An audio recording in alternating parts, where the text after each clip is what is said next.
जय हिंद दोस्तों, welcome to Shaurya classes. आपको और आपके परिवार को नव वर्ष की हार्दिक शुभकामनाएं। तो आइए शुरू करते हैं। आज का हमारा टॉपिक है BA program third year fifth semester का। जी हाँ, विषय का नाम है एजुकेशन, यूनिट है सेकंड, चैप्टर है फोर्थ। अक्सर देखा गया है कि एग्जाम में ये क्वेश्चन बार बार आया हुआ है, तो आइए आज हम इसी के ऊपर चर्चा करते हैं। चैप्टर का नाम है पृथक्करण, एकीकरण और समावेश। सबसे पहले हमें इस चैप्टर में तीन शब्दों को जानना है कि इनके अर्थ क्या होते हैं। आपके सामने है, एक है एकीकरण, एक है समावेश, एक है पृथक्करण। पृथक्करण इनका अर्थ क्या होता है? सबसे पहले हमें इनके अर्थ को जानना है। अगर हम बात करते हैं पृथक्करण की, तो इसका अर्थ होता है अलग करना, किसी चीज को किसी चीज से अलग करना। और अगर हम बात करते हैं एकीकरण की, एकीकरण का अर्थ होता है एक साथ करना, दो चीजों को या बहुत सारी चीजों को एक साथ करना। अगर हम समावेश की बात करते हैं या समावेशीकरण की बात करते हैं, तो उसका अर्थ होता है एक साथ करने के साथ साथ सभी की भागीदारी की उपस्थिति को दर्शाना। अभी हमने जाना कि पृथक्करण का अर्थ होता है अलग करना। यहाँ पे जो पृथक्करण है, एकीकरण है और समावेशीकरण है, इन तीनों का जो इस्तेमाल किया गया है वो विशेष बच्चों के लिए किया गया है। विशेष बच्चे जो कि शारीरिक रूप से कमज़ोर हैं, जो कि मानसिक रूप से कमज़ोर हैं, या जिनको कोई शारीरिक समस्या है, या ऐसे विशेष छात्र जिन्हें विकलांग की कैटेगरी में रखा जाता है, उन्हीं बच्चों के लिए इन तीनों शब्दों का आज हम उपयोग करते हैं कि किस प्रकार से इस चैप्टर में इनका उपयोग किया गया है। अगर हम बात करते हैं कि विशेष बच्चे कौन होते हैं, विशेष बच्चे वो होते हैं जो मानसिक रूप से कमज़ोर होते हैं, जो शारीरिक रूप से कमज़ोर होते हैं, या जो किसी रोग से अभी जूझ रहे हैं। जैसे विशेष छात्र या विशेष बच्चे उन्हें कहा जाता है जिसको मानसिक कठिनाइयों का सामना करना पड़ता है। आपने देखा होगा, जैसे बहुत सारी भारतीय फिल्में इनके ऊपर बन चुकी हैं। जैसे कोई मिल गया, एक ऐसा बच्चा जो कि शारीरिक रूप से बड़ा हुआ था लेकिन मानसिक रूप से वो काफ़ी छोटा था।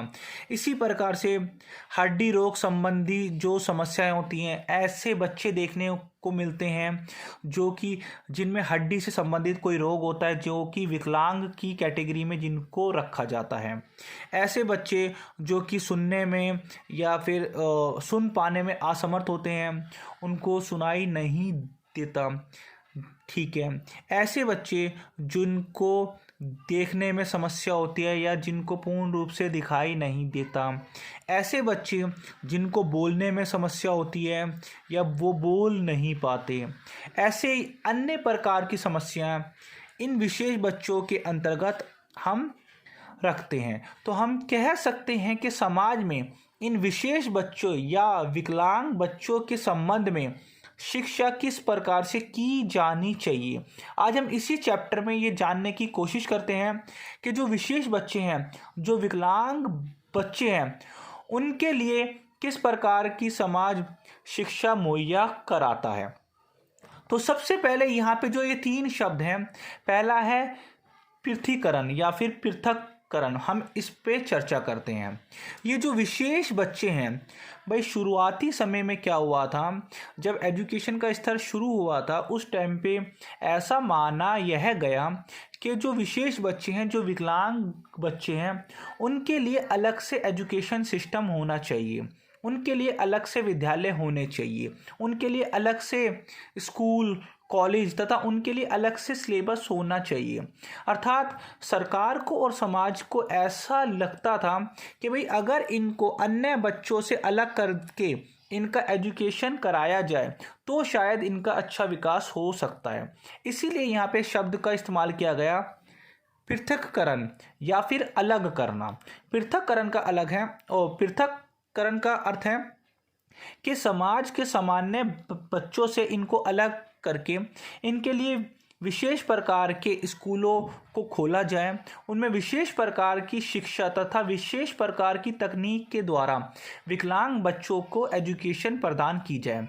इस प्रकार के स्कूलों में केवल उसी प्रकार के बच्चे ही भाग लेते हैं या बच्चे ही पढ़ाई करते हैं जो कि उस प्रकार के स्कूल जो है, जैसे कि विकलांग बच्चों के लिए विकलांग के जो स्कूल हैं, विकलांग बच्चों के जो स्कूल हैं उनमें केवल विकलांग बच्चे ही पढ़ेंगे। तो इसके लिए पृथक्करण के लिए दो चीज़ें सामने आई कि भाई इस प्रकार के स्कूलों को, इस प्रकार की फैसिलिटी को करवाने का उद्देश्य क्या होगा या इससे क्या इम्पोर्टेंस प्राप्त होएगी। भाई इससे अगर उद्देश्य है तो उसके बाद उसका क्या इम्पोर्टेंस होएगी। तो आइए हम अब उस पर अब चर्चा करते हैं। सबसे पहले हम यहाँ पे बात करते हैं, एक मिनट, सबसे पहले हम यहाँ पे बात करते हैं कि भाई इसका उद्देश्य क्या होएगा, पृथक्करण का उद्देश्य क्या होगा। इससे बच्चे में जो विकलांग बच्चे हैं, जो कि मानसिक कठिनाई वाले बच्चे हैं, उनमें आत्मविश्वास उत्पन्न होएगा, क्योंकि वहाँ पे सभी बच्चे एक समान होएगी। सभी बच्चों की समस्या, ज़्यादातर बच्चों की समस्या एक प्रकार की होएगी और वहाँ पे उन बच्चों में आत्मविश्वास उत्पन्न होगा। इसी के साथ साथ प्रेरित करना, उन बच्चों को प्रेरित करना ही इसका उद्देश्य है कि भाई कि वो बच्चे भी पढ़ सकते हैं, वो विकलांग बच्चे भी पढ़ सकते हैं। जब वो दूसरे बच्चों को यह करते हुए देखेंगे कि भाई दूसरा बच्चा भी मेरी तरह विकलांग है और वो इतना अच्छा पढ़ सकता है, वो इतना अच्छा लिख सकता है, उसमें शारीरिक समस्या होने के बावजूद भी वो काफ़ी अच्छी तरह पढ़ रहा है, तो मैं भी कर सकता हूँ। इट मीन्स इसमें बोलना ये गया है कि विकलांग जो स्कूल हैं या जो एक विशेष स्कूलों की स्थापना की गई है उनमें हर एक बच्चे का जो उसके अंदर जो एक कैपेबिलिटी है, जो उसके अंदर एक योग्यता है, वो निखर के सामने आने की कोशिश की जाएगी। इसी के साथ साथ इन स्कूलों में जो पाठ्यचर्या होता है, विषय होता है, ये बच्चों के अधीन होता है, उनकी समस्या के अधीन होता है। इसमें वो सब्जेक्ट नहीं होता जो सामान्य बच्चों के लिए होता है। इनमें जो सब्जेक्ट होता है वो इन बच्चों की ज़रूरतों के हिसाब से किया जाता है। जैसे अगर हम बात करते हैं जो बच्चे जो विकलांग होते हैं या फिर जो हैंडीकैप है, इसके साथ साथ जो अंधे बच्चे होते हैं, उनके लिए जो पुस्तकें होती है वो अलग प्रकार की होती हैं जिसमें ब्रेन लिपि का उपयोग किया जाता है।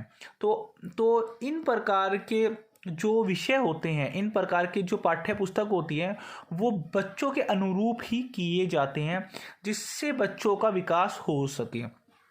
इसके साथ ही साथ है कार्य में भाग लेना।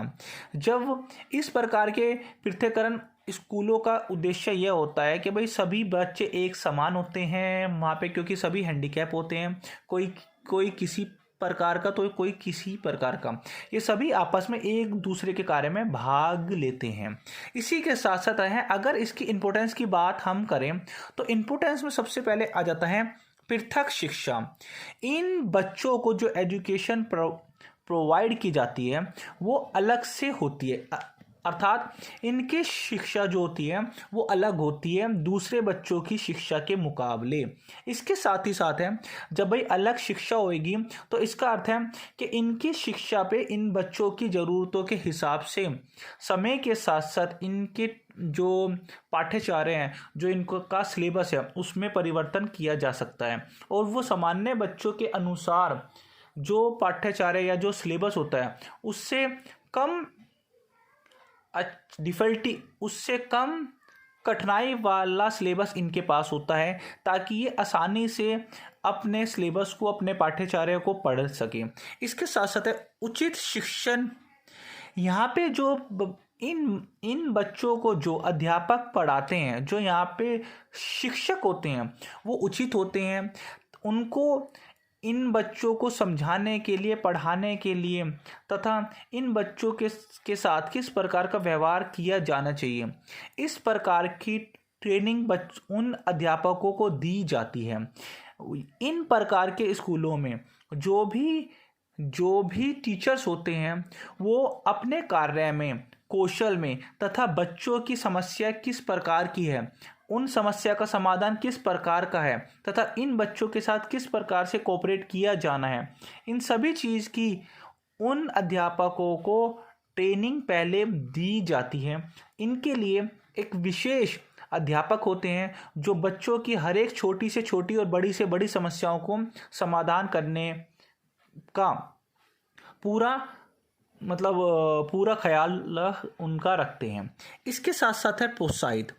इन बच्चों में क्या होता है, जो अध्यापक होते हैं बच्चों को इनको प्रोत्साहन दिया जाता है कि भाई आप भी कर सकते हो, वो देखो आपका जो फ्रेंड है वो कितना अच्छा कर रहा है, आप भी कर सकते हो।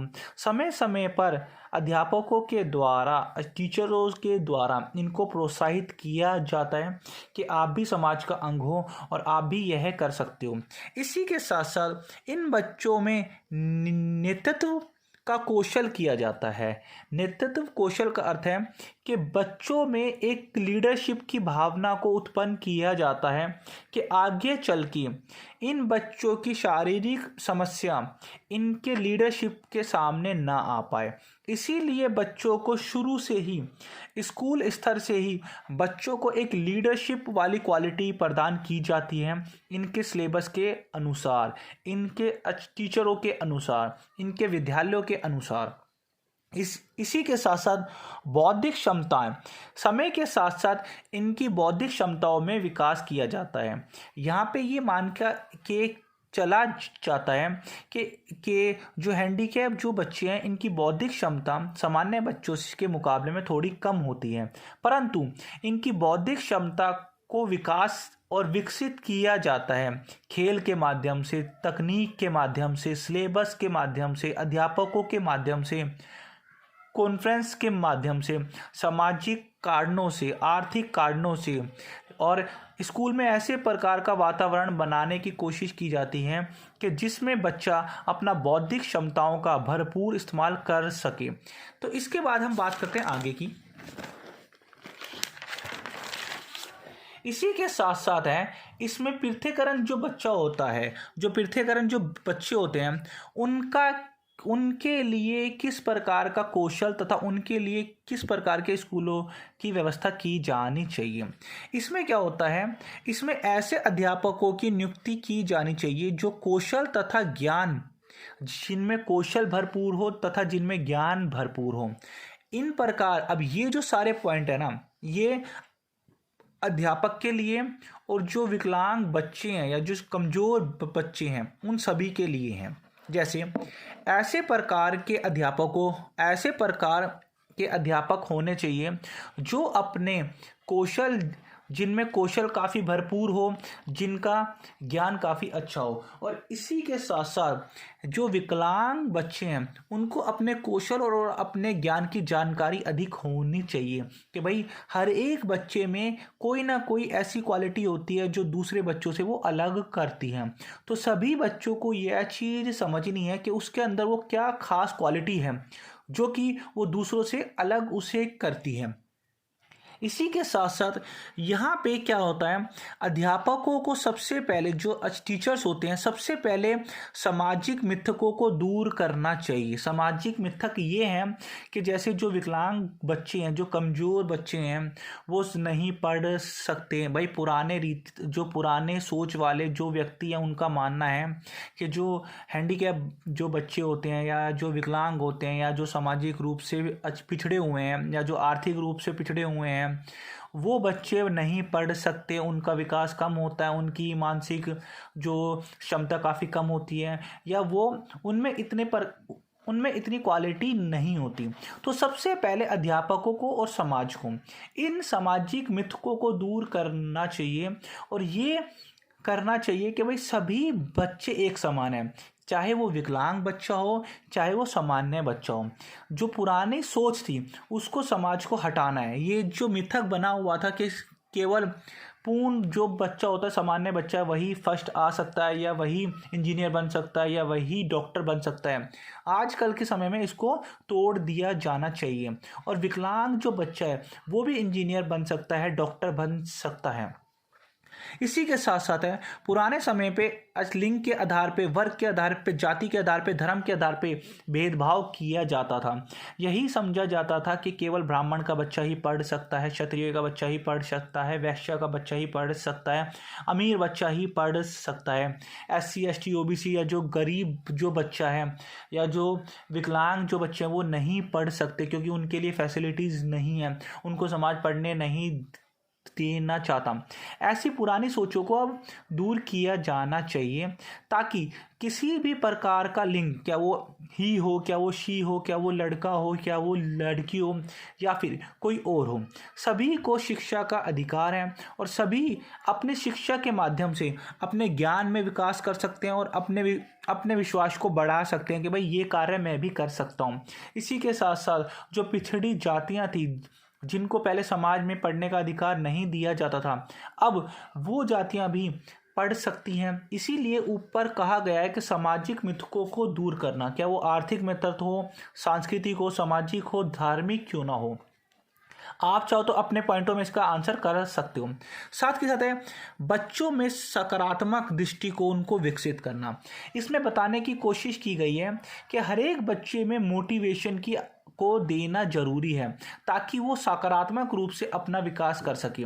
वो ये ना सोचे कि भाई मेरे शरीर में कुछ अपंगता है इसलिए मेरा विकास नहीं हो पाएगा या मैं नहीं पढ़ पाऊंगा।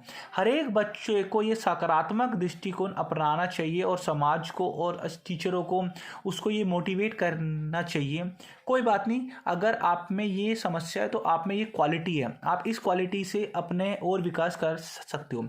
इसी के साथ साथ समाज में, लोगों में और बच्चों में जागरूकता की भावना पैदा करना।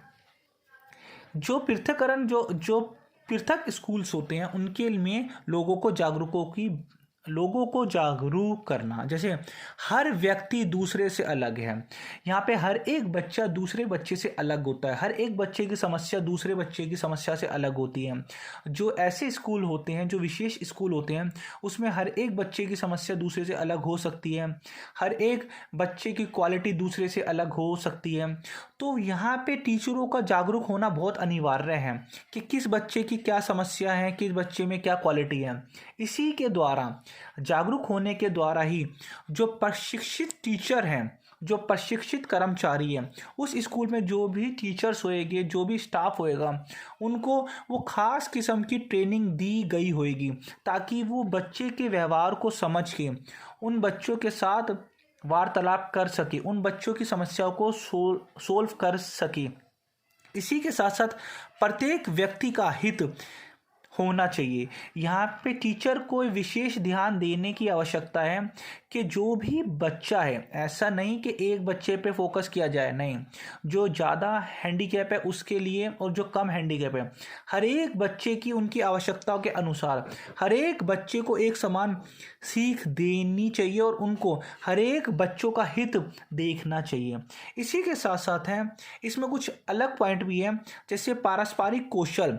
हर एक बच्चे के साथ साथ इनको पारस्परिक कौशल का भी ध्यान रखना चाहिए। भाई पारस्परिक कौशल में क्या होता है कि शिक्षकों के पास एक ऐसा कौशल होना चाहिए जो कि बच्चों की समस्याओं को समझ सके, उनकी प्रॉब्लम को जान सके, कब पढ़ाना है, क्या पढ़ाना है, कैसे पढ़ाना है, किस तरीके से पढ़ाना है, इस सभी चीज़ की जानकारी शिक्षकों के पास होनी चाहिए। पारस्परिक मतलब शिक्षक इस प्रकार का हो जो कि अपने ज्ञान के साथ साथ अपने कौशल के साथ साथ बच्चों को हैंडल कर सके।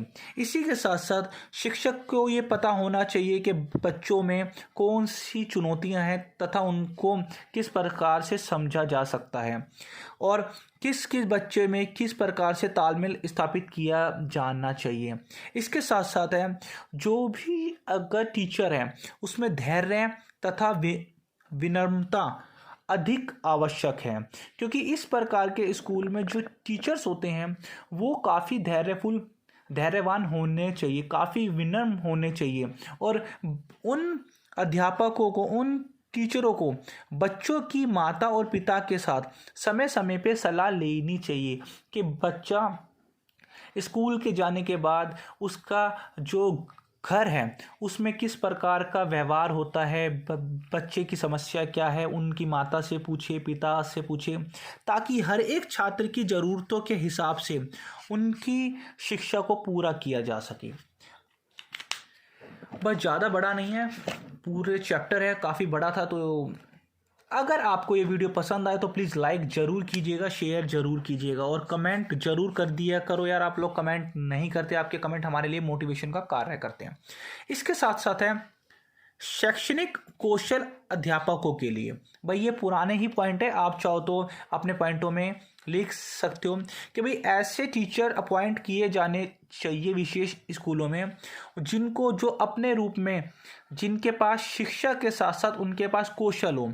उनको ये पता होना चाहिए कि बच्चों को क्या पढ़ाना है, कब पढ़ाना है, कैसे पढ़ाना है, और जो भी कठिनाई वाले विषय हैं उनके छोटा छोटा करके बच्चों को सिखाना है। जैसे मैथ के सवाल हैं या फिर जो साइंस का कोई विषय है, तो उनको एकदम से ना सिखाकर छोटे छोटे खंडों में बांटकर, छोटे छोटी इकाइयों में बांटकर बच्चे को स्टेप बाय स्टेप इनको सिखाना चाहिए। साथ के साथ अब हम अपने दूसरे टॉपिक के ऊपर आते हैं जिसका नाम है एकीकरण।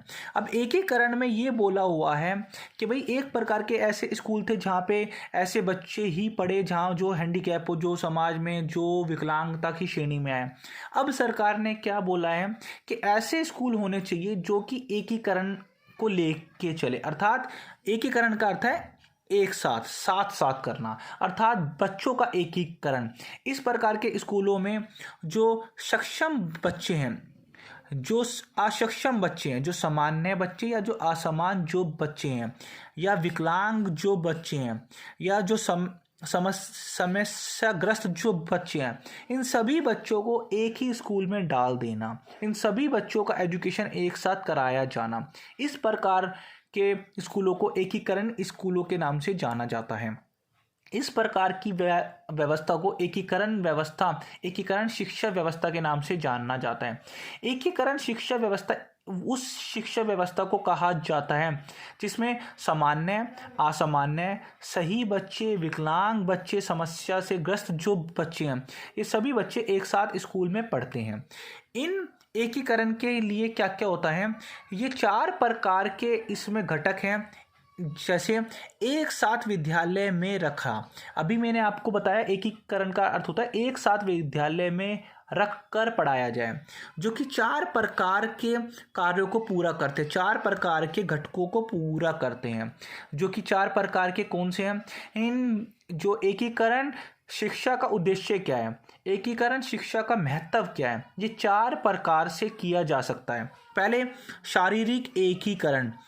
भाई स्कूलों में शारीरिक एकीकरण इसलिए कराया जाता है, स्कूलों में एकीकरण इसलिए कराया जाता है कि जो विकलांग बच्चे हैं या जो गैर विकलांग जो बच्चे हैं, जो सामान्य बच्चे और जो असमान जो बच्चे हैं, इनमें जो शारीरिक अंतर है, इनके शारीरिक अंतर में जो मानसिकता इनमें आ चुकी है कि भाई कि विकलांग बच्चा नहीं कर पाएगा या सामान्य बच्चा ही कर पाएगा, या इनको एक साथ अगर रख दिया जाए, जैसे एक क्लास में अगर 5 हैंडीकैप या जो विकलांग बच्चे हैं और सभी सामान्य बच्चे हैं, तो उनका शारीरिक एकीकरण का अर्थ है कि ऐसे गेम उनको खिलवाए जाए कि जिसमें विकलांग बच्चा भी पार्टिसिपेट कर सके और सामान्य बच्चा भी पार्टिसिपेट कर सके, ताकि विकलांग बच्चा अपने आप को ये हीन महसूस ना करे कि भाई मैं नहीं खेल सकता, क्या है मेरा शारीरिक रूप से मैं कमज़ोर हूँ या फिर ना हूँ। अर्थात शारीरिक रूप से ऐसे कार्य कराए जाए जिसमें दोनों का एकीकरण एक साथ हो, मतलब दोनों एक साथ जिसमें कार्य करें। इसके साथ साथ है कार्यात्मक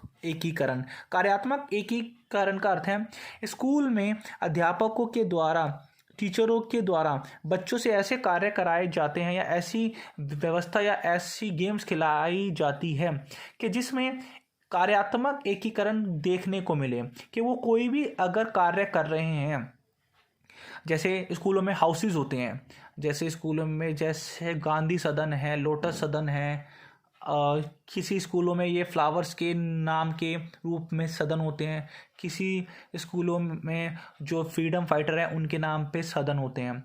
तो उन सदनों में जो भी कार्यक्रम होता है या जो हर साल पे जो फेस्टिवल मनाए जाते हैं, जो सेलिब्रेशन किया जाता है, उनमें हैंडीकैप बच्चे और सामान्य बच्चे दोनों बच्चों को एक साथ मिलजुल के ऐसे कार्य सौंपे जाते हैं ताकि दोनों बच्चों का विकास हो सके। इसके साथ साथ सामाजिक एकीकरण, भाई जब दोनों प्रकार के बच्चे, सामान्य बच्चे और जो असामान्य बच्चे, एक साथ एक ही कक्षा में अगर पढ़ते हैं तो उनमें भाईचारे की भावना उत्पन्न होती है, फ्रेंडशिप की भावना उत्पन्न होती है, सामाजिक एकीकरण की भावना उत्पन्न होती है। यहाँ पे चाहे वो बच्चा SC हो, ST हो, OBC हो, सामान्य हो, असामान्य हो, विकलांग हो या फिर ही हो, शी हो, कोई सा भी हो, उनमें सामाजिक एकीकरण की भावना उत्पन्न हो जाती है। इसके साथ साथ सामाजिक एकीकरण की भावना के साथ साथ उनमें एकता की भावना देखने को मिलती है। उनमें अवसरवाद आना शुरू हो जाता है कि भाई यहाँ पे जो फ्रेंडशिप होती है वहाँ पे एक जो बच्चा होता है वो अपने दूसरे, जो अगर उसका हैंडीकैप कोई फ्रेंड है तो वो ये बोलता है कि जो है ये चीज़ आप इनको प्रोवाइड कर दो, क्योंकि मतलब ये काफ़ी ज़्यादा इंटेलिजेंट है। या फिर यहाँ पे सभी बच्चों को एक समान अवसर दिया जाता है अपना विकास करने के लिए। अब यहाँ पे जो सामान्य बच्चे हैं या जो असमान बच्चे हैं वो ये नहीं सोचते कि भाई सिर्फ सामान्य बच्चों के लिए ये सिलेबस है या हमारे लिए ये सिलेबस है। सभी के लिए एक समान सिलेबस है, एक समान कार्य किए जाते हैं। तो यहाँ पे सभी बच्चों को एक समान अवसर दिया जाता है ताकि वो समाज में अपनी एक अलग से पहचान बना सकें। इसी के साथ साथ अगर हम बात करते हैं कि एकीकरण शिक्षा के उद्देश्य क्या है, भाई ये देखो ना, यही उद्देश्य है इनके। भाई यही उद्देश्य है कि एक समान कार्य करना, सामाजिक एकीकरण, एकता स्थापित करना, सामूहिक कार्य में भाग लेना। इसके साथ साथ अगर हम बात करें कि भाई इन एकीकरण शिक्षा का महत्व क्या है, एकीकरण शिक्षा के महत्व की बात अगर हम करते हैं तो इससे बच्चों का विकास होता है। जो विकलांग बच्चे हैं उनका विकास होता है, जो सामान्य बच्चे हैं उनकी मानसिक सोच का विकास होता है, और इससे बच्चों का विकास होता है, मात्रात्मक विकास भी होता है, गुणात्मक विकास भी होता है। इसी के साथ साथ है वातावरण में सामंजस्य की भावना देखने को मिलती है। वातावरण एक प्रकार से ऐसा वातावरण उत्पन्न किया जाता है स्कूलों में जिसमें कि एकता स्थापित की जा सके, सामाजिक एकीकरण को दिखाया जा सके, जहाँ पे बच्चों में हीन भावना ना पैदा हो कि भाई वो हैंडीकैप है या मैं हैंडीकैप हूँ या वो मेरे से अच्छा है, ऐसा नहीं। विशेष ध्यान रखा जाता है कि भाई जो ऐसे बच्चे होते हैं, जैसे एक क्लास में अगर 40 बच्चे हैं उनमें से 2 बच्चे या एक बच्चा भी हैंडीकैप है या विकलांग है, तो प्रिंसिपल क्या करता है कि उस पूरी क्लास को सबसे नीचे ग्राउंड जो स्तर होता है जिसको ग्राउंड फ्लोर बोला जाता है, उन्हीं फ्लोर पे उन बच्चों की कक्षाओं को रखवाया जाता है ताकि उन बच्चों के साथ कुछ विशेष ध्यान भी दिया जा सके। इसी के साथ साथ समय के साथ साथ उनकी आवश्यकताओं को पूरा किया जाता है और अवसर प्रदान किया जाता है। यहाँ पे सभी बच्चों को अवसर प्रदान किया जाता है, खेल के माध्यम से, कार्यक्रम के माध्यम से, एक्टिविटी के माध्यम से, शिक्षा के माध्यम से, ताकि विकलांग बच्चा अपना पूरा कौशल, अपनी पूरी एबिलिटी का इस्तेमाल कर सके। ज़्यादा नहीं, 5 से 10 मिनट और होएगी और ये चैप्टर समाप्त हो जाएगा। इसी के साथ साथ अगला कुछ पॉइंट है, इसमें ये बोला हुआ है एकीकरण शिक्षा के दायरे क्या है। भाई एकीकरण शिक्षा करने का फ़ायदा क्या होगा, उसके दायरे क्या हो। इससे भाई वृद्धि तथा विकास होएगा, मानसिक वृद्धि होएगी, शारीरिक वृद्धि होएगी, उनका मानसिक विकास होएगा, शारीरिक विकास होएगा। इसके साथ साथ पारस्परिक भावना आएगी। ये सारे वही पॉइंट है जो अभी हमने पीछे पढ़े हैं, बस इनके शब्द अलग अलग हैं। इसमें संकट मोचन फ्रेंड की स्थिति भी उत्पन्न होएगी, जैसे ऐसे फ्रेंड भी उनके बनेंगे जो कि मतलब फ्रेंडशिप अच्छी होएगी, तो वो लोगों में, तो बच्चों में क्या होगा कि भाई अगर कोई विकलांग बच्चा है तो वो अगर उसके कोई फ्रेंड्स हैं तो जो दूसरे फ्रेंड हैं वो विकलांग बच्चे की हेल्प करेंगे भाई, मतलब गेट तक छोड़ने में या स्कूल, मतलब घर से स्कूल को लेके आने में या बाहर ग्राउंड तक ले जाने में या फिर फर्स्ट फ्लोर तक ले जाने में। तो हम कह सकते हैं कि ऐसे बच्चों के फ्रेंड संकट मोचन के रूप में उनके साथ रहते हैं और उनका वो सम्मान भी करते हैं। इसके साथ साथ इनके व्यवहार संबंधी समस्याएं जो थी वो भी दूर की जा सकती है। जैसे मिलकर काम करेंगे, भाई जो सामान्य बच्चे हैं या जो विकलांग बच्चे जब एक साथ कोई कार्य को करते हैं, कोई असाइनमेंट को करते हैं या कोई स्कूल की गतिविधियों को करते हैं, तो इनमें मेल मिलाप होएगा, एकता स्थापित होएगी और इनकी आदतों में शामिल हो जाएगा। फिर जब ये बड़े होएंगे तो ये दूसरे अगर कोई विकलांग आदमी है तो ये उनकी हेल्प करने की कोशिश करेंगे। साथ ही साथ मार्गदर्शन और परामर्श, ये समय समय पे अपने दोस्तों का मार्गदर्शन करने की कोशिश करेंगे और उनसे परामर्श लेने की कोशिश करेंगे। सामान्य बच्चे विकलांग बच्चों से मार्गदर्शन लेने की कोशिश करेंगे, विकलांग बच्चे सामान्य बच्चों से मार्गदर्शन लेने की कोशिश करेंगे। इसके साथ साथ साथ है संज्ञानात्मक विकास। संज्ञानात्मक विकास का अर्थ होता है कि बच्चों की सोच को, समझ को विकसित करना, उनके ज्ञान में वृद्धि करना, सिर्फ किताबी ज्ञान को ना हो कि सामाजिक ज्ञान को भी विकसित करना। इसके साथ साथ अगले पॉइंट कुछ इस प्रकार से हैं, जैसे एकीकरण की समस्या क्या होती है।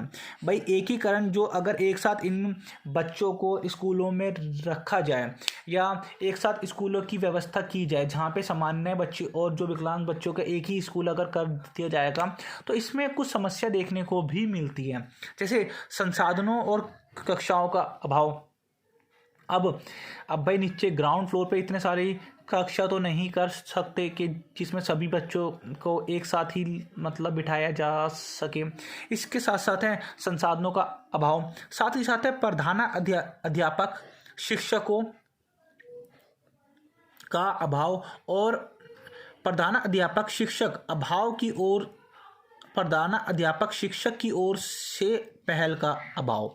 यहाँ पे ये बोला हुआ है भाई, पुराने टाइम में देखा गया है या अभी भी कुछ ऐसे अध्यापक हैं या फिर प्रधानाध्यापक या फिर मतलब कुछ ऐसे प्रिंसिपल या फिर ऐसे टीचर्स हैं जो कि इन बच्चों को अपने स्कूल में पढ़ाने के लिए, जो कि उनमें जो एक क्यूरियोसिटी होती है, जो एक उनमें इंटरेस्ट होता है, वो इसमें इंटरेस्ट नहीं लेते कि भाई ये बच्चा हमारे स्कूल में पढ़ने की कोशिश करे या फिर ये बच्चा हमारे स्कूल में ना ही आए तो ही अच्छा है। इसके साथ ही साथ है कुछ विकलांग बच्चे का नामांकन नहीं। भाई ऐसे स्कूल में टीचर्स तथा प्रिंसिपल्स होते हैं जो कि अपने स्कूल में ऐसे बच्चों का नाम मतलब लिखवाना पसंद नहीं करते या ऐसे बच्चों को एडमिशन नहीं देते जो कि विकलांग हो। इससे क्या होता है, इससे जो टीचर की सोच का है, जो टीचर तथा प्रिंसिपल की सोच का पता चलता है कि उनकी सोच कितनी थर्ड क्लास सोच है। उनका ये मानना होता है कि अगर ये विकलांग बच्चे उनके स्कूल में पढ़ते हैं तो या फिर पढ़ेंगे तो इसका इफेक्ट दूसरे बच्चों पे होगा और वो हीन समझेंगे अपने आप को। तो ये ऐसे मतलब क्या ही बोलूँ इन अध्यापकों के लिए। पहले के समय ऐसा होता था, अब के समय में नहीं होता। कहीं ना कहीं होता होगा, परंतु ये उनकी मानसिक सोच होती है उन अध्यापक या उन जो भी प्रिंसिपल होते हैं। इसी के साथ साथ है छात्र और शिक्षक विकलांग बच्चों को स्वीकार नहीं कर पाते। भाई अगर मान लो विकलांग बच्चों के स्कूल में एडमिशन हो भी जाता है, चलो मतलब टीचर ने और प्रिंसिपल ने उनका एडमिशन करा भी दिया, लेकिन उस बच्चे को तो क्लास के बच्चों के साथ ही रहना है। क्लास के बच्चे उस विकलांग बच्चे को एक्सेप्ट ही नहीं करते, उस बच्चे से दोस्ती नहीं करते, उस बच्चे के साथ मतलब अपनी गतिविधियों को शेयर नहीं करते। इसके साथ साथ है विकलांगता निधि उचित तरीके से प्रदान नहीं की जाती। सरकार के द्वारा जो विकलांग बच्चों को जो राशि प्रोवाइड की जाती है वो ऊपर से तो आ जाती है, लेकिन सिस्टम में ऊपर से तो आ जाती है लेकिन इन विकलांग बच्चों तक नहीं पहुंच पाती, वो संसाधन नहीं पहुंच पाते। तो ये तो सिस्टम की कमजोरी है, सिस्टम का फेलियर है यहाँ। अगर आपको ये चैनल अच्छा लगे तो चैनल को प्लीज़ सब्सक्राइब ज़रूर कीजिएगा, लाइक वीडियो को ज़रूर कीजिएगा, शेयर तो पता नहीं आप करो ना करो, ये तो आपके ही ऊपर है। सब्सक्राइब का भी नहीं पता हम, पर प्लीज़ कमेंट ज़रूर कर दिया करो, आपके कमेंट हमारे लिए मोटिवेशन का काम करते हैं। बस अब थोड़ा सा हो रहा है, क्या कर सकते हैं। लास्ट पॉइंट है एक समावेशन। मैंने अभी आपको बताया था कि समावेशन का अर्थ होता है एक साथ करना, एक साथ करने के साथ साथ है भागीदारी भी दर्ज कराई। भाई अभी हमने पढ़ा एक ऐसे स्कूल जहाँ पे कि केवल विकलांग बच्चों के लिए ही स्कूल हो।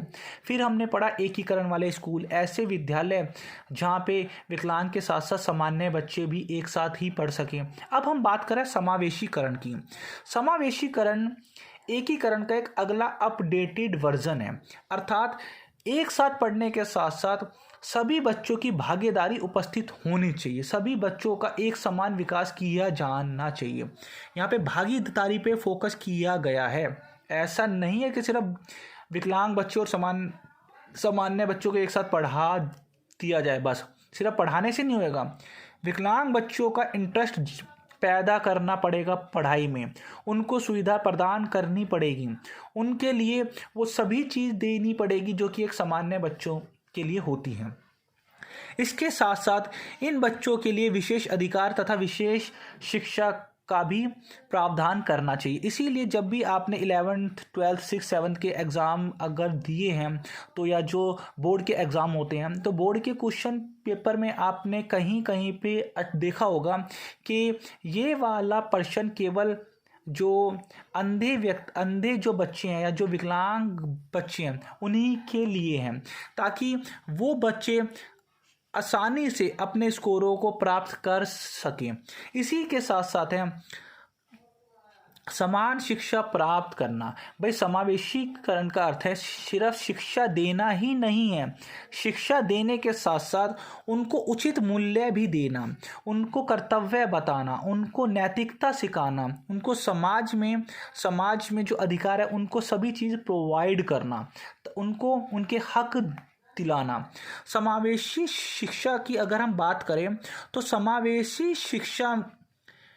समावेशन व अवधारणा के कुछ घटक होते हैं। जैसे समावेशन एक प्रकार की प्रक्रिया है, जिस प्रकार से समाजीकरण एक प्रकार की प्रक्रिया है, जिस प्रकार से समाज में हिंदू मुस्लिम सिख ईसाई एक साथ रहते हैं, स्त्री पुरुष एक साथ रहते हैं। यहाँ पे उच्च व्यक्ति, निम्न व्यक्ति, अमीर व्यक्ति, गरीब व्यक्ति, या जो SC ST OBC या जो जनरल है, या जो कोई इंजीनियर है, कोई डॉक्टर है, कोई लेखक है, कोई वकील है, तो कोई दुकानदार है, कोई बस ड्राइवर है, कोई ऑटो चालक है।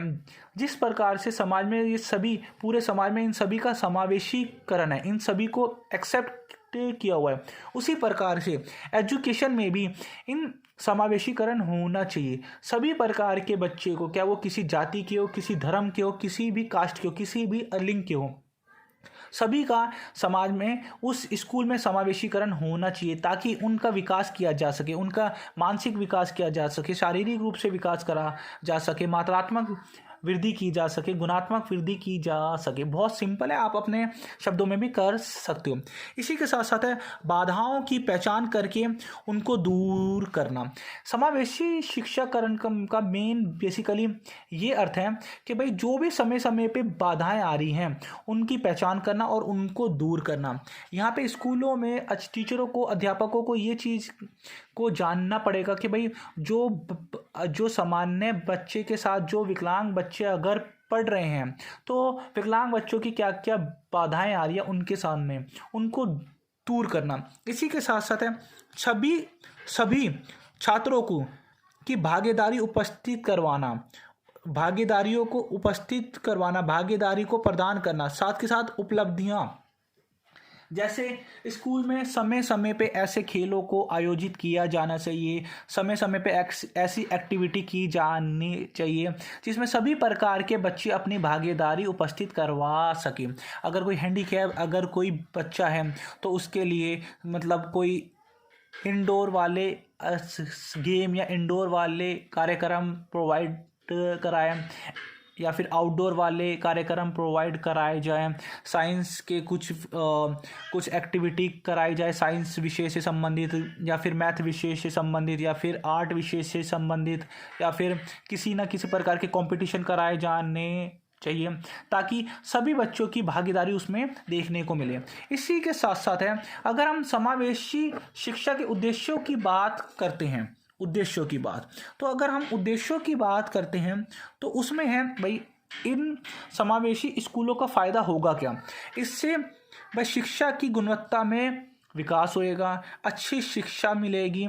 इसके साथ साथ है जो जो कमज़ोर वर्ग हैं, जो शिक्षा नहीं अफोर्ड कर पाते, उन बच्चों को मुफ्त प्राथमिक शिक्षा दी जाएगी। इसीलिए सरकार ने पहली से 8वीं तक के शिक्षा अनिवार्य कर दी है और स्कूलों में आज मिड डे मील प्रोवाइड किया जाता है, ताकि जो बच्चे हैं वो शारीरिक रूप से स्ट्रॉन्ग हो सकें और वो खाने के अभाव में स्कूल को ना छोड़ें। इसी के साथ साथ है विकलांग बच्चों की पूरी क्षमता का उपयोग किया जा सके। भाई जब विकलांग बच्चे जब भागीदारी उपस्थित करते हैं, किसी चीज़ में पार्टिसिपेट करते हैं, तो वो अपनी पूरी क्षमता का उपयोग करते हैं और उनकी पूरी क्षमता के उपयोग से उनके शारीरिक रूप से और उनके मानसिक रूप से उनका विकास होता है। सबसे बड़ी बात है कि उनके कौशल में वृद्धि होती है और उनमें एक ये चीज़ उत्पन्न होती है कि हाँ, मैं भी कर सकता हूँ, मैं भी सामान्य बच्चों की तरह ही हूँ। इसी के साथ साथ कमज़ोर वंचित बच्चों के बचपन की देखभाल, शिक्षा का विकास करना और सुधार करना, ये सभी के सभी समावेशी शिक्षा के उद्देश्य हैं। अगर कि भाई इन सब चीज़ों के लिए समावेशी शिक्षा की जाती है। इसी के साथ साथ अगर हम समावेशी शिक्षा के अगर महत्व की बात कर रहे हैं तो भाई कौशल प्राप्त करना, कि भाई हर एक बच्चे में अपना एक अलग से कौशल होता है।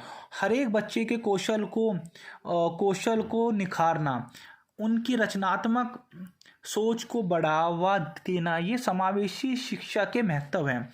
उनमें विविधताओं को लाना। अब भाई विविधता का भाई जैसे कोई बच्चा क्रिकेट अच्छा खेल सकता है तो कोई चेस अच्छी खेल सकता है, कोई साइंस में अच्छा है, कोई मैथ में अच्छा है, कोई किसी गेम में अच्छा है, तो कोई संगीत में अच्छा है। तो जब स्कूलों में इन सभी गतिविधियों को कराया जाएगा तो बच्चों में जो भी विविधताएं हैं वो आने शुरू हो जाएगी और इन्हीं विविधताओं को दूर करने के लिए तथा उनके कौशल का विकास करने के लिए समावेशी शिक्षा काफ़ी इम्पोर्टेंट है। इसी के साथ साथ है भेदभाव बिना ज्ञान। मतलब स्कूलों में इस प्रकार का ज्ञान अब दिया जा रहा है कि जो विकलांग बच्चे हैं या जो सामान्य जो बच्चे हैं उनका एक साथ सिलेबस होता है, एक सी एक्टिविटीज़ होती हैं। आर्थिक रूप से जो बच्चे भेदभाव से संबंधित हैं या जो सामाजिक रूप से जो भेदभाव से जो संबंधित हैं, समावेशी शिक्षा के माध्यम से उन सभी का विकास प्रदान करने की, उन सभी में शिक्षा प्रदान करने की कोशिश की जा रही है। बस 5 मिनट हो रहा है और चैप्टर फिनिश हो जाएगा। बहुत बड़ा चैप्टर था। ये वीडियो 1 से 2 बार अगर आप खुद देखते हो तो आपको पूरे सभी क्वेश्चन आते होंगे। अब हम बात करते हैं समावेशी शिक्षा के दायरे क्या है। भाई इनमें हम क्या क्या चीज़ों को लेके आते हैं। भाई समावेशीकरण का योगदान, हमें समावेशीकरण का अर्थ आता है कि भाई मैं एक साथ पढ़ाने के साथ साथ भागीदारी को भी बढ़ावा देना। इससे सामाजिक संबंध स्थापित हो जाता है, समाज में एकता की स्थापना हो जाती है, शिक्षा का पूरा उपयोग किया जा सकता है। मतलब शिक्षा का जो भी लाभ है वो सामान्य के साथ साथ विकलांग बच्चों तक भी पहुंचा जा सकता है। छात्रों के बीच अंतर को समाप्त कर उसे दूर कर देना और छात्रों के बीच दोस्ती विकसित करना, एक ऐसा फ्रेंडशिप वाला माहौल तैयार करना कि जिससे जो शारीरिक रूप से कमज़ोर या जो मानसिक रूप से कमज़ोर बच्चे हैं वो अपने आप को ही ना समझ के सामान्य बच्चों से फ्रेंडशिप करें। इसी के साथ साथ समावेशी शिक्षा को प्रभावित करने वाले कुछ तत्व हैं, कुछ कारण हैं। अब हम वो बात करते हैं कि भाई समावेशी शिक्षा को प्रभावित करने वाले कारण कौन से हैं। छात्र विविधता। भाई हर एक छात्र अपने आप में अलग होता है, तो मतलब सीखने की क्षमता सब में अलग अलग होती है। तो उन सीखने की क्षमता के अनुसार सभी के लिए एजुकेशन प्रोवाइड करवाना, आदतें किसी बच्चे की आदत ऐसी होती है कि वो जल्दी सीखता है, किसी बच्चे की होती है कि वो देर से सीखता है। तो बच्चों में ऐसी आदतें उत्पन्न करना ताकि समाज में जो ये भेदभाव है या जो ये समाज में जो असमानता है उसको कम किया जा सके। बच्चों में अच्छी आदतें शुरू से ही एजुकेशन मतलब स्कूल स्तर से ही प्रोवाइड की जानी चाहिए।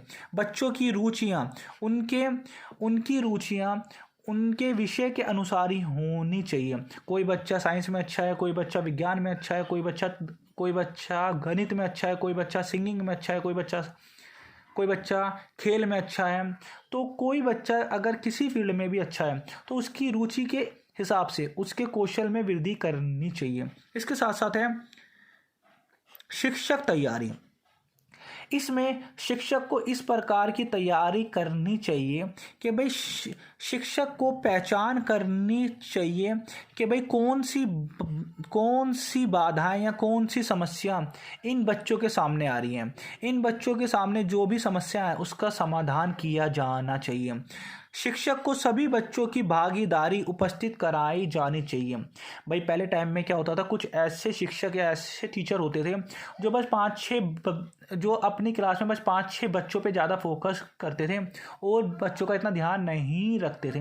तो आज के टाइम में शिक्षक को सभी बच्चों की पूरी भागीदारी को ही ऐसा माहौल बनाना चाहिए कि सभी बच्चे अपनी पूरी भागीदारी दे सके क्लास में। इसी के साथ साथ है जो सामाजिक असमानता को दूर करना कि भाई कुछ बच्चे ये होते हैं कि भाई मैं नहीं कर सकता या मैं नहीं पढ़ सकता या मैं नहीं कार्य कर सकता। तो टीचर को यह चीज़ चाहिए कि बच्चे की जो समस्या है उसको दूर करे और बच्चे को मोटिवेट करे कि आप भी ये कर सकते हो, आप भी ये कर सकते हो।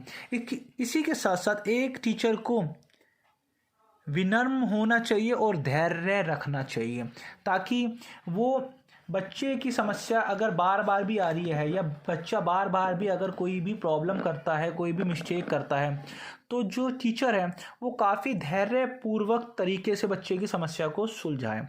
इसी के साथ साथ आधारभूत संरचना, अगर हम बात करते हैं समावेशी शिक्षा को प्रभावित करने वाले कारण में क्या है, तो आधारभूत संरचना।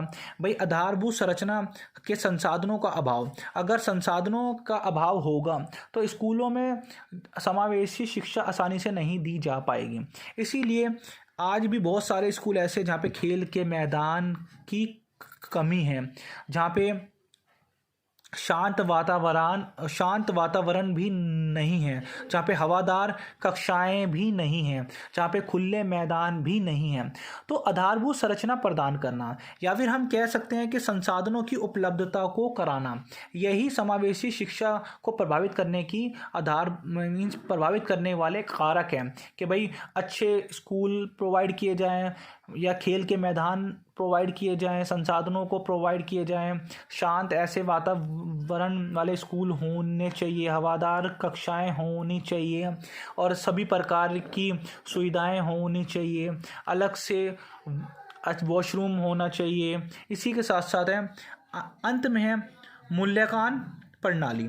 इसमें क्या है, इसमें ये बोला गया है कि सभी बच्चों का जब रिजल्ट बनाया जाता है तो सिर्फ ज़रूरी नहीं है कि जो भी बच्चे का जो मूल्यांकन जब किया जाए तो सिर्फ स्टडी के आधार पे ही किया जाए, बिल्कुल नहीं। स्टडी के साथ साथ जो एक्स्ट्रा करिकुलर एक्टिविटी होती है, जो क्लीननेस होती है, जो दूसरी जो चीज़ें होती हैं, उनके आधार पे भी मूल्यांकन करना चाहिए। ऐसा नहीं है कि बच्चा साइंस में अच्छा है तो वो बहुत अच्छा ही होएगा, नहीं। या ऐसा नहीं है कि जो सिर्फ जो बच्चा अगर मैथ में अच्छे मार्क्स आए हैं तो वो अच्छा ही होएगा, बिल्कुल नहीं। तो यहाँ पे ये बोला हुआ है कि बच्चों में मूल्यांकन सिर्फ 1-2 विषय के आधार पे ना करके उसकी सोच के आधार पे, उसके व्यवहार के आधार पे, साथ के साथ स्टडी का आधार भी हो लेकिन अन्य आधार भी हो, एक्स्ट्रा करिकुलम एक्टिविटी के आधार पे भी किया जाना चाहिए। इसी के साथ साथ बच्चों को समय समय पे प्रेरणा देनी भी चाहिए कि भाई आप बड़े होके ये मीन्स आईएएस बनो, आईपीएस बनो, इंजीनियर बनो, ये बनो, या फिर आप भी ये कार्य कर सकते हो। इसी के साथ साथ समावेशीकरण, समावेशीकरण का अर्थ आपको समझ में आ गया है कि भाई सभी की भागीदारी, उचित शिक्षा प्रोवाइड करना। इसी के साथ साथ अगर आप चैनल पे नए हैं तो चैनल को सब्सक्राइब कीजिए, वीडियो लाइक नहीं करा है तो प्लीज़ लाइक करिए, शेयर तो पता नहीं आप क्या ही करोगे पर कमेंट ज़रूर कर देना। आपके कमेंट हमारे लिए मोटिवेशन का काम करते हैं। अब हम मिलते हैं अगली वीडियो में, तब तक के लिए जय हिंद, जय भारत।